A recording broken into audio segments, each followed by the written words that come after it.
नई दिल्ली में वरिष्ठ नागरिकों की स्थिति पर विचार गोष्ठी का आयोजन में डॉक्टर गिरीश सी गुप्ता को किया गया सम्मानित।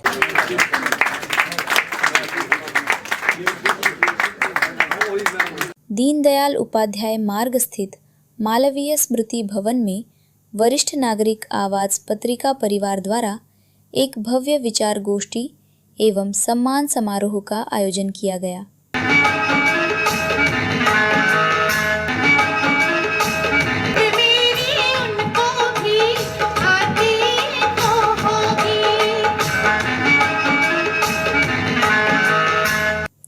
इस कार्यक्रम का मुख्य विषय भारत में वरिष्ठ नागरिक खुशहाल या बदहाल रहा, जिसमें दिल्ली एनसीआर की लगभग 30 से अधिक प्रमुख वरिष्ठ नागरिक संस्थाओं के प्रतिनिधियों ने हिस्सा लिया।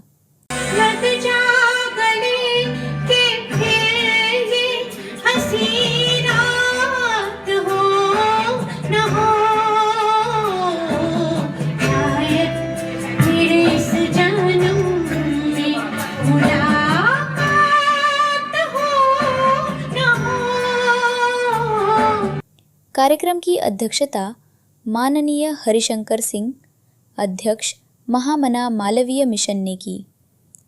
समारोह के मुख्य अतिथि डॉक्टर गिरीश सी गुप्ता, सह संस्थापक एवं सेवा प्रमुख, अंतर्राष्ट्रीय वृद्धजन सम्मान समिति रहे।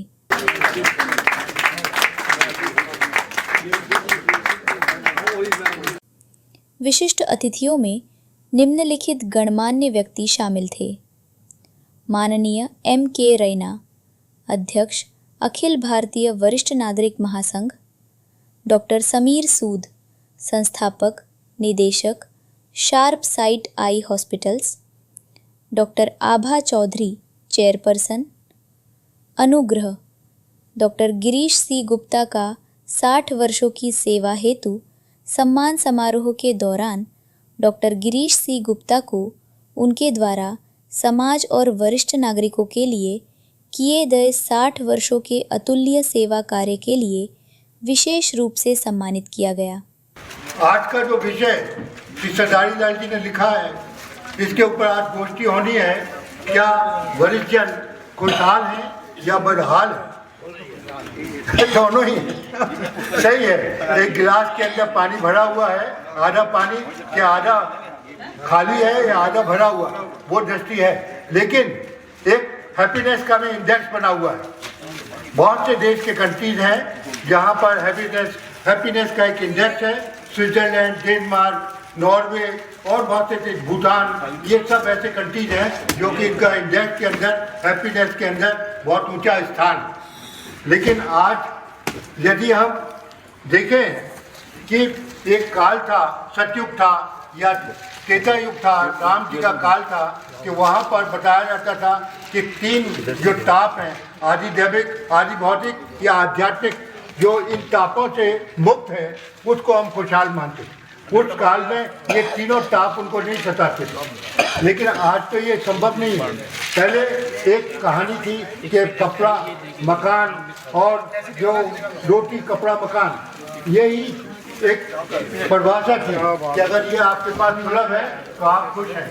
लेकिन आज की परिभाषा बदल गई है। बल्कि आज की जो टेक्नोलॉजी है, कि अगर आप लोग पढ़े हैं MA, BA, CA, तब भी अगर आप मोबाइल चलाना, उसकी जो सेट है वो अगर नहीं समझते, टेक्नोलॉजी भाषा नहीं समझते कंप्यूटर की, तो आपको इलिटरेट माना जाएगा, आप खुशहाल नहीं बन सकते, है नहीं। आओ, मैं अभी जो रेस्पेक्ट इंटरनेशनल संस्था 1962 में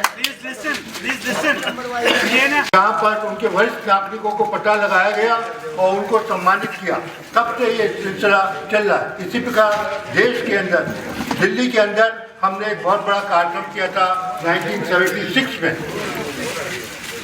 यहाँ के ओल्डेस्ट मैन को, यहाँ की जिनकी नगर निगम था, नगर पालिका का, उनसे हर सेक्टर से चेक किया गया था मेयर को, और वहाँ के जो यहाँ के जो चीफ मिनिस्टर थे उनके साथ कोऑर्डिनेट करके सबसे ज़्यादा वरिष्ठ नागरिक को पता किया था। उसका बाद एक बग्गी के अंदर यहाँ पर उसको ट्रैक किया कराया था। जुलूस निकाला गया था बैंड बाजे के साथ और फिर एक ऑडिटोरियम के अंदर उनका स्वागत किया था। मिस्टर आई के गुजराल उस समय इंफॉर्मेशन ब्रॉडकास्टिंग मिनिस्टर थे, he was the chief guest, और राधा रमन जी उस समय चीफ मिनिस्टर हुआ करते थे दिल्ली के, उनका ये प्रोग्राम किया था। ये मैं बैकग्राउंड बता रहा हूँ कि क्या कब से शुरू हुआ है।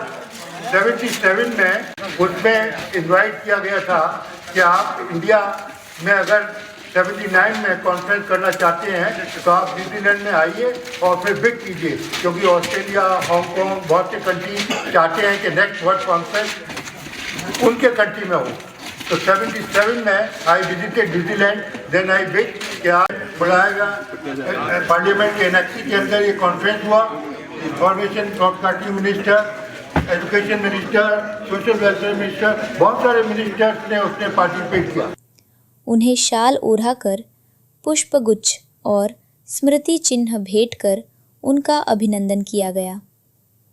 अपने संबोधन में डॉक्टर गुप्ता ने खुशहाल जीवन का मंत्र साझा करते हुए कहा, जो वरिष्ठ नागरिक अध्यात्म से जुड़े हैं, अनुशासन में रहते हैं, नियमित जीवन शैली अपनाते हैं और बच्चों से ज़्यादा अपेक्षाएं नहीं रखते, वे सदैव खुशहाल रहते हैं।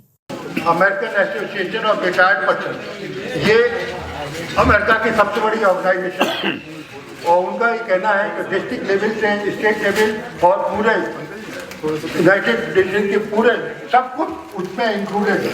और उनकी इतनी बड़ी ऑर्गेनाइजेशन है कि वहाँ का जब राष्ट्रपति चुना जाता है अमेरिका का, तो ARC के प्रेसिडेंट को, सेक्रेटरी को बुलाते हैं कि आप उनको सपोर्ट कीजिए जिससे कि we can be the president. इतनी बड़ी ताकत, that is the vote bank, जिसकी कि अभी रैना साहब बात कर रहे थे कि हमारा एक कौन बनाया और I am also the chief patron of that organisation. मैं शुरू से ही लगा हुआ, शुरू से इससे जुड़ा हुआ, जब से ये बनेगी। उस समय हमारे बहुत सारी कॉन्फ्रेंसेस में बम्बई में गया उस समय, तो ये हमारा एडकॉन से भी वो कनेक्शन है। देखिए दो चीज़ें हैं, जो एक तो है ये ऑर्गेनाइजेशन सेटअप जो रेस्पेक्ट एज जो काम करती है, रेस्पेक्ट एज जैसा कि नाम आपने बनाया, उसमें आज का माहौल क्या हो गया है कि हमारी जो संस्कृति है, सनातन धर्म है, हमारे जो बुजुर्ग हैं वो लोग बच्चों से बहुत अटैच रहते हैं। तो जैसे प्रकृति ने क्या किया है, ये बच्चों के प्रति तो इतना बड़ा प्यार बढ़ दिया माँ बाप के प्रति कि जो जानवर हैं, पशु पक्षी हैं, ये हिंसक पशु हैं, वो भी अपने बच्चों को पाल लेते। शेर हुआ, चीता हुआ और बहुत सारे ऐसे हिंसक पशु हैं कि वो अगर बच्चों को, अपने बच्चों को नहीं खाएंगे, वो पाल पोस के बड़ा कर देते। लेकिन जब वो बच्चा बड़ा हो जाता है, माँ बाप ने उसको सब कुछ अपना नौछावर करके उसको काबिल बनाया, नौकरी दी, पेशा दिया, व्यवसाय दिया और उसके बाद उसकी शादी भी करी।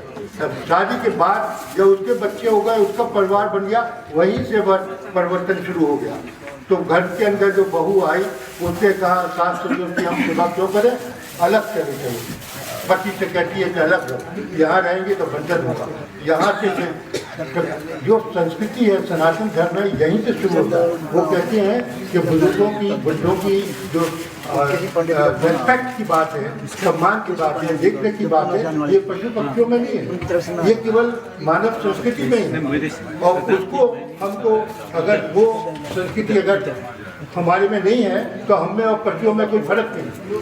तो ये जो विदेशों का कल्चर है, वहाँ पर बच्चों से कोई अटैचमेंट नहीं होता, क्योंकि एजुकेशन होती है। वो एजुकेशन 15-16-17 साल का बच्चा हुआ, सरकार ने पर उसको ले लिया, एजुकेशन की जिम्मेदारी ले ली और वो अपने बाहर रहने लगे। और धीरे धीरे माँ बाप जो हैं अपने आप में सेटल्ड हैं। आपने देखा होगा कि वहाँ पर विदेशों में वो संपत्ति को बच्चों में नहीं बांटते, माँ बाप ही बस अपने खुद ऐश्वर्य करते हैं, ऐश्वर्य रखते हैं अपने आप को। उन्हें मालूम है कि we have to live independent, nobody will come for us to take care for it. तो इसके लिए वो पहले से ही सतर्क रहते हैं। हम लोग जो है वो इतनी आसक्ति में रहते हैं कि अरे अंतिम समय अगर बच्चा नहीं आया, हमारा संस्कार नहीं हुआ तो हमारा परलोक कैसे सुधरेगा। इस तरीके की भावना हम लोगों की, ये सनातन धर्म में ये पद्धति सही भी है और हम लोग इसको मानते हैं। तो इस भावना की वजह से हम अपने बच्चों के लिए हमेशा तड़पते गए। अभी अभी बहुत सारे ऐसे केसेस आए हैं। एक अजब केस आया कि उसमें एक पिता ने, जो कि संपन्न था, पेंशन मिलती थी, बच्चा उससे अलग रहने लगा पत्नी से, तो उसने एक केस दायर किया कि साहब मैं बच्चे से, मेरे को भरण पोषण के लिए राशि चाहिए। तो जज के ने कहा कि अरे आप उससे 1000 रुपये की धनराशि चाहते हैं और ये आपके पास पेंशन और ये आप सब मेंटल सेटअप तो ठीक है। बच्चे से पूछा, इनसे पूछा, उन्होंने कहा सही है। उनसे बच्चा से पूछा कि भाई तुम क्यों चाहते हो? बोले साहब मैं 1000 की चाहता हूँ कि ये मेरे को सपोर्ट करे और 1 लाख रुपया ना दे, 15 दिन बाद दे। तो उसका पूछा कि भाई आखिर क्यों ऐसा करते? तो उसने कहा कि कम से कम 15 दिन बाद आके मेरी चिप तो ले लेगा, मैं इसका शक्ल तो देख लूँ। वो मेरी शक्ल देख ले, मैं उसकी। मेरे साथ मेरी कॉलोनी में अभी एक केस हो गया कि मेरे एक सीनियर सिटीजन की डेथ हो गई और 10 दिन तक उनकी बॉडी पड़ी रही। कंपोज हो गया। इंदौर में भी एक केस हो गया, इंदौर में हुआ है। ये सब जगह केसेस ऐसे हो रहे हैं। इंदौर के अंदर जैसे जनता बता रहे, उन्होंने तो अपने माँ को बंदी कर दिया था उसके अंदर, फिर बाद में एक पत्रकार ने निकाला। तो ये जो घटना हमारी बता रही है कि वो उसने ये कहा कि जो 15 दिन बाद आके तो मेरे को मिलेगा तो सही, ये तो एक बहाना है कि वो मेरे को पेंशन दे। आई वॉन्ट टू सी।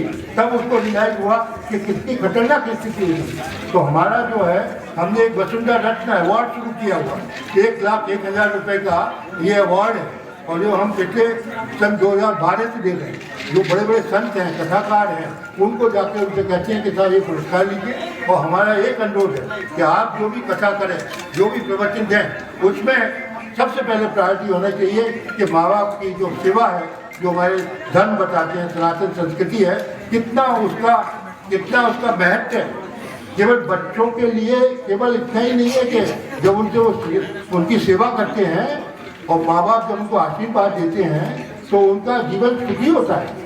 और जो बच्चे अपने माँ बाप से, दादा दादी से, परिवार से जुड़े होते हैं, वो फिर इस रैकेट में नहीं पड़ते जो आजकल लव जिहाद की बात हो रही है। देख रहे हैं लड़कियां घर छोड़ के भाग रही हैं और लड़के इस पूरी हालत में हो रहे हैं। आए दिनों की घटनाएं आप लोग जानते हैं किस तरीके से हो रही है। ये सब उन्हीं के साथ हो रहा है जो अपने माँ बाप से नहीं जुड़े।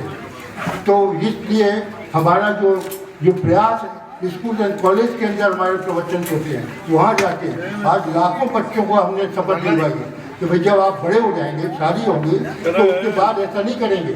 लड़कियाँ किसे कहा कि भाई जब तुम्हारी शादी हो गई, तुम अपने जब शादी होगी तो अपने पति से ये नहीं कहोगी कि तुम अलग रहो। तो इस प्रकार की ये संस्कृति लाखों लोग ये शपथ ले रहे हैं और जब तक ये बदलाव नहीं होगा, या तो बदलाव वरिष्ठ नागरिकों की, माता पिता की भावनाओं में हो जाए कि हम बच्चों को डिटैच कर दें, उनसे आसक्ति छोड़ दें, इस हालत में उठने में कोई मतलब नहीं है। तो ये नहीं सोच कर सकते बच्चे हमारे भारतीय संस्कृति के। दूसरे लोग जिधर भी कुछ करें उसके में मतलब नहीं है, लेकिन हमारी जो अपनी संस्कृति में है उसमें ऐसा नहीं हो सकता। तो उसके लिए या दूसरा ये है कि हम बच्चों को सुसंस्कृत करें। जिन परिवार में है साथ में बैठ के खाना खाया जाता है, ब्रेकफास्ट किया जाता है, बच्चे लौट के आते हैं तो माँ बाप से मिलते हैं, तो वहाँ पर एक माहौल दूसरा होता है।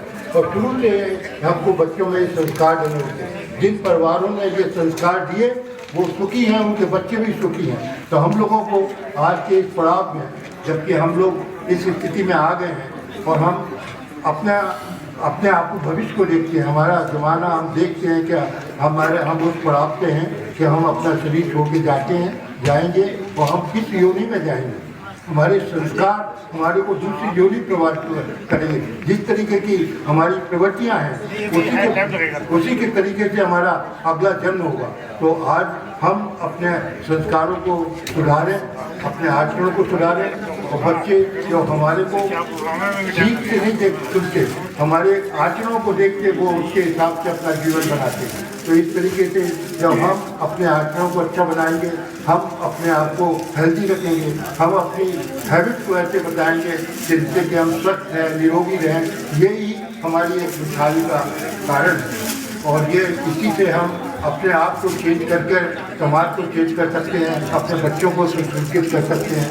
बाकी अगर अच्छे आचरण में जो रह रहे हैं वो एक्चुअली वही खुशहाल है, जो स्वस्थ हैं वही खुशहाल है, जिनके साथ जो बच्चों से परिवार से जुड़े हुए हैं वही खुशहाल है, और जो इसके विपरीत अपना जीवन भी जीत रहे हैं वो दुखी हैं, बदहाल हैं। तो मैं उम्मीद करूँगा कि आप सब लोग इसी तरीके से अपने आप को सुसंस्कृत करें और खुशहाल रहें।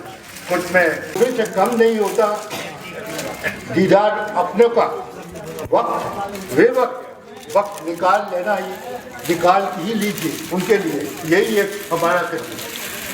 पेड़ जो है वो गांव में रह जाते हैं, उसके फल जो है शहर में और विदेशों में चले जाते हैं, पेड़ गांव के अंदर ही रह जाते हैं। मतलब ये है कि हम लोग वर्धित लोग अपने वहीं पर आवास में रह जाते हैं, बच्चे ले लेके अलग अलग चले जाते हैं, तो उसके एक अलग चीज़ आ जाती है।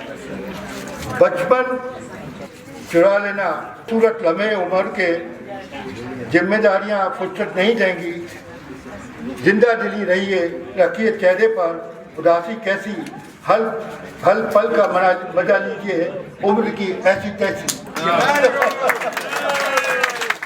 ये हमका हमारा जीवन की कोई शैली होती है। आपने लिखा है सिर पे रखते धूप, पैरों पर छाया करते पेड़ अपने आप को ऐसे ही नहीं तपाया करते। काश बच्चे भी समझते दर्द का ये रिश्ता, तो माँ बाप कभी आंसू नहीं बहाया करते।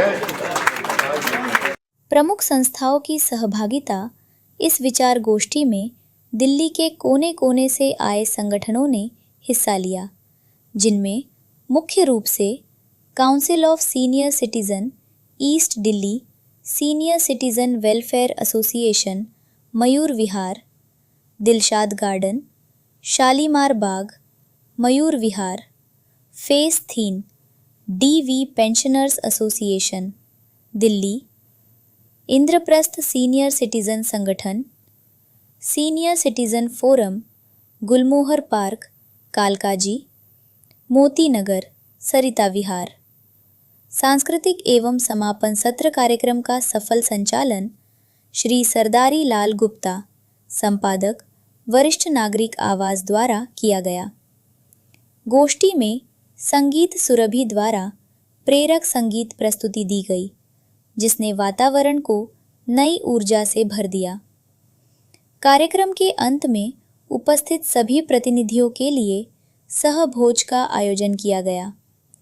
इस आयोजन ने स्पष्ट किया कि वरिष्ठ नागरिकों की समस्याओं के समाधान के लिए सामाजिक संगठनों और आध्यात्मिक जीवन शैली का समन्वय अत्यंत आवश्यक है।